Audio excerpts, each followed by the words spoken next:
Hello guys, नमस्ते, welcome to my channel शान buses. तो आज मैं आई हूँ एक नया ब्लॉग लेकर और मैं जा रही हूँ आज अपनी मम्मी के घर पे और एक अलग ही खुशी हो रही है, अलग ही एक्साइटमेंट हो रही है मुझे घर जाने के लिए। और हर बेटी को अपनी माँ के पास जाने की बहुत अलग ही एनर्जी मिल जाती है, उसके पास जाने के लिए बहुत अच्छा लगता है।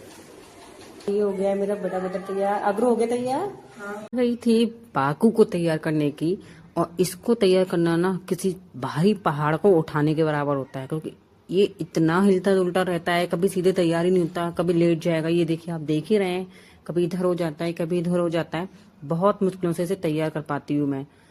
और ये मैं इसके हेयर कॉम कर देती हूँ। मैं सोचूं जितना जल्दी हो इसे तैयार कर दूं पहले, बाद में ही मैं तैयार हूँ। और इसको तैयार करने में मेरा बहुत टाइम स्पेंड होता है, बहुत ज्यादा टाइम।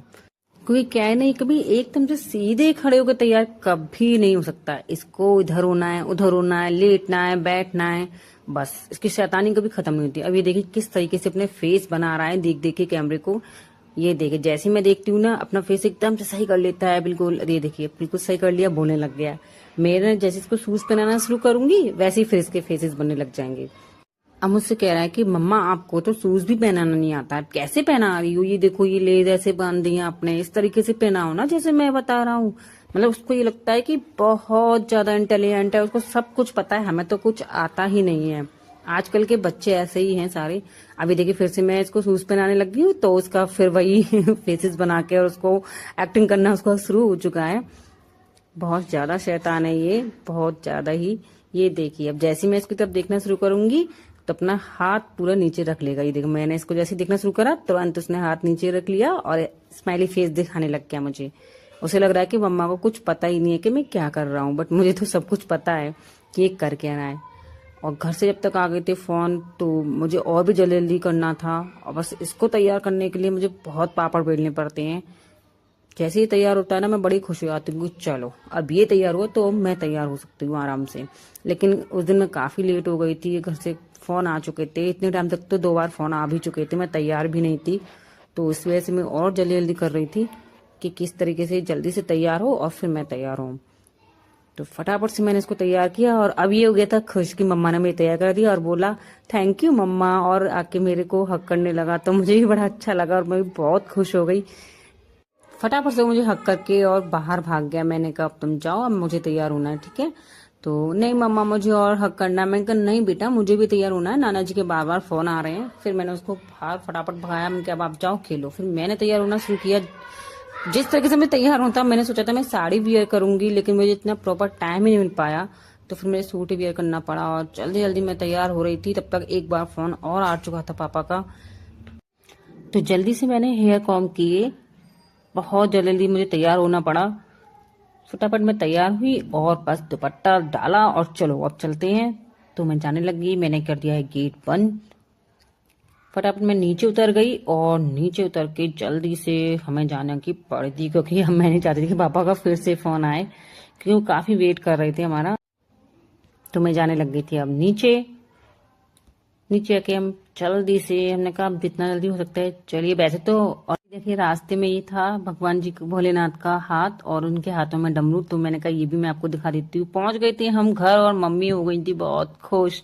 बोली तूने इतना टाइम कैसे लगा दिया, सुबह से हम लोग तेरा वेट कर रहे हैं। पापा बोले सुबह से बुआ आई थी, बुआ अभी आके चली गई, लेकिन तू अब आ रही है। तो मैं हंस गई, अब क्या कहती। अब ये देखिए, ये मेरे घर के अंदर मंदिर है, बहुत प्यारा मंदिर है। मैंने इनके दर्शन, फिर हमारे लिए मम्मी ले आई थी खाना, और इतना अच्छा खाना देखकर तो भूख और तेज हो गई थी। तो हमने बोले फटाफट से खाना खाया और उसके बाद हमारी हो गई थी मीटिंग शुरू। तो देखिए मम्मी और मेरा बड़ा बेटा कितनी बातें करते हैं, बहुत ज्यादा हर बात शेयर करते हैं आपस में। फिर उसके बाद हम लोगों की भी बातें शुरू हो गई थी। तो पूरा दिन हम लोग बातें ही करते रहे थे। हम लोग मतलब बैठे ही नहीं थे शांति से, बस कच कच कच कच हम लोग लगे ही रहे थे। और उसके बाद बाकू का उधम हो गया था शुरू। बाकू ने क्या कहा कि नाना जी इस पे लेटे हुए थे कि नहीं नाना जी आप नीचे आओ मेरे साथ। वो जिद करने लगा और जबरदस्ती वो नाना जी को नीचे लेके आ गया जमीन पर। बेड पे उसको खेलने के लिए इतना स्पेस मिल ही नहीं पा रहा था। उसे मचाना था बहुत सारा उधम और शैतानी करनी थी। तो बस उसने नाना जी को हाथ पकड़ के नीचे ले आया कि नहीं आपको मेरे साथ खेलना ही पड़ेगा, नीचे ही खेलोगे आप, जमीन पर ही खेलोगे आप। फिर तो जो उसने नाना जी की हालत करी है ना, इतना उधम मचा रहा था उनका, कभी पैर पकड़ रहा है कभी हाथ पकड़ रहा है। नाना जी ऐसे नाटक कर रहे थे मैं बहुत थक गया हूँ, तो देखो आप कह रहा है कि नहीं थके हो, आप दोबारा से मेरे साथ खेलो नाना जी, मुझे बहुत अच्छा लग रहा है। फिर वो फिर से ऐसे ही ऊपर आके उनके लेट गया, और देखो किस तरीके से कर रहा है वो, इतना उधम मचाता है, बहुत ज्यादा शैतानी करता है। और आप देख ही रहे हैं कि उसको इतना मजे आ रहे हैं, उसको बस यही चाहिए होता है, उदम ही चाहिए होता है, शैतानी ही चाहिए होती है, बस वो शांत नहीं बैठ सकता एक जगह।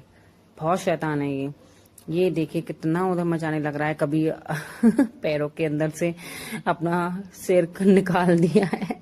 और नाना जी बेचारे परेशान हो गए थे बहुत ज्यादा, लेकिन वो बोले कि नहीं कोई बात नहीं है, बच्चा है, कभी कभी तो बच्चे खेलते हैं। उसके बाद हम थोड़ा सोचा चलो हम मस्ती करने ऊपर चलते हैं, लेकिन भाई बाकू जी बोले कि नहीं हमें ऊपर नहीं जाना है, हमें नीचे आना है, जो सीढ़ियां हैं मुझे वो काउंट करनी है। तो वे काउंटिंग कर करके सीढ़ियां देख रहा है कि कितनी है नानी के यहाँ पर सीढ़ियां, मुझे काउंट करके देखना है। तो ये काउंटिंग करते जा रहे हैं और उतरते जा रहे हैं, तो इन्होंने हमें ऊपर जाने ही नहीं दिया, हम नीचे आ गए थे। फिर अंधेरा भी काफी होता जा रहा था, फिर हमारा घर जाने का भी टाइम हो रहा था, तो हमने जल्दी जल्दी चाय वाय पी और हमारा हो गया था घर जाने का टाइम। तो आया बाकू भगा हुआ, ये देखिए कैसे नानी जी के पैरों में गिर पड़ा।